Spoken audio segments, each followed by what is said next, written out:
There we go. Hi. Um, you guys are propped up on my printer in a glass jar of pencils. So until I can figure out what hardware I need, I'm just going to wing it like I do with most things in my life. And there's pros and cons to that. I don't even really know where to look on my phone, but I'll figure that out. I just wanted to say that, I was thinking, what should I talk about today? And I looked around my very messy desk. That's got about 4 different projects happening. And the most recent one that I worked on today was a hand-painted logo. And it's for an amazing company that I do work for, and I was tasked with creating some brands with them, and basically all of the brands' emblems have been hand-painted. So that's really, really incredible and a dream come true, which I love.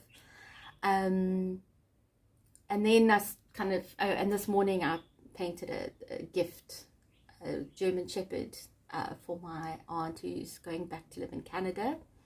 So that was her goodbye gift, so that was fun. I'll post pictures at the end of this video, or maybe I'll splice it in, but I don't want to spend too much time editing and not enough time painting.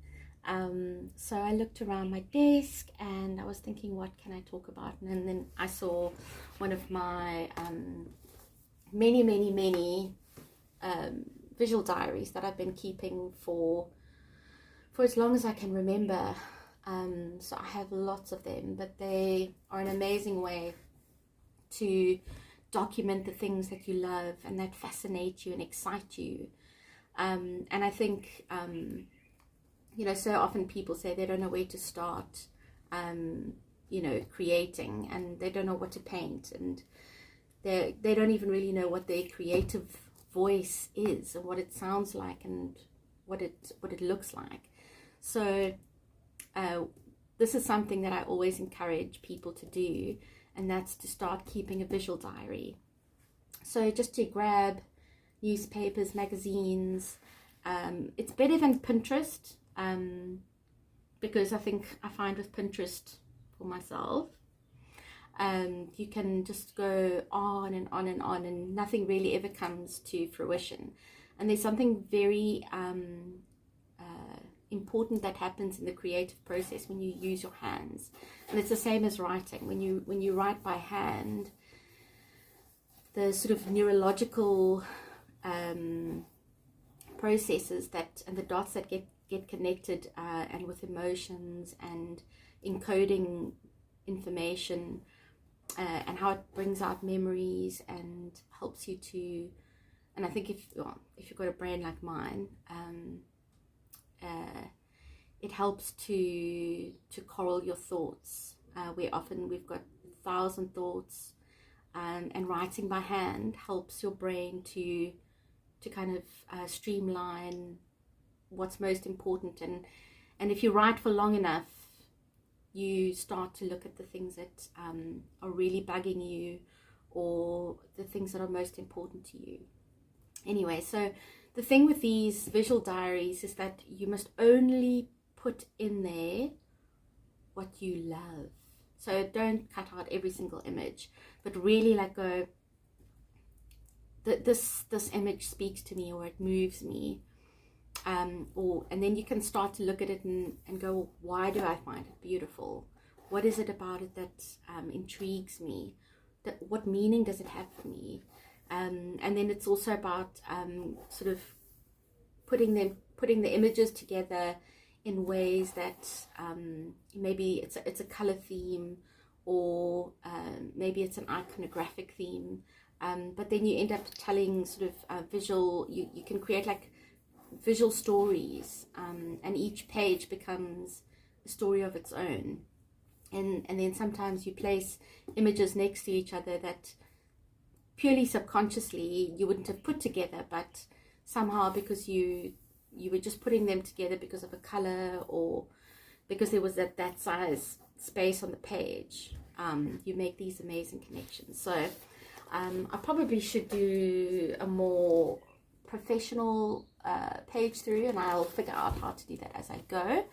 But as my friend who said I should start a YouTube channel, this is a learning experience, and I think so often we don't do things because we think we've got to be perfect at it before we do it. And I think because I've done so much work in the past and making videos for clients and things, I go, oh, well, mine needs to be perfectly branded, and the little watch this next box, and subscribe, it needs to be in the perfect place at the perfect time. But I think if you're learning too, or if you want to do something like this, then you can learn with me. And if you've got any advice, you can leave it in the comments for me. So this is oh, sherbet. All the things are going out underneath. But okay, well, that's something I did. I drew over the magazine image with markers and gold jelly pens, but you can see the sort of color stories that are happening there. This is one of my most recent ones. This is a drawing by my daughter Layla, who's just phenomenal. She's incredible at drawing emotion and people, and she just draws straight out of her imagination, where I tend to draw mostly from a reference. So yeah, it's a great way to find your color language and textures and patterns and things like that. So start one, and then let me know. You can email me. I will leave an email address in the comments. Otherwise, if you know me, just send them to me via WhatsApp. And I hope that you have a beautiful evening, and I will see you in the next video.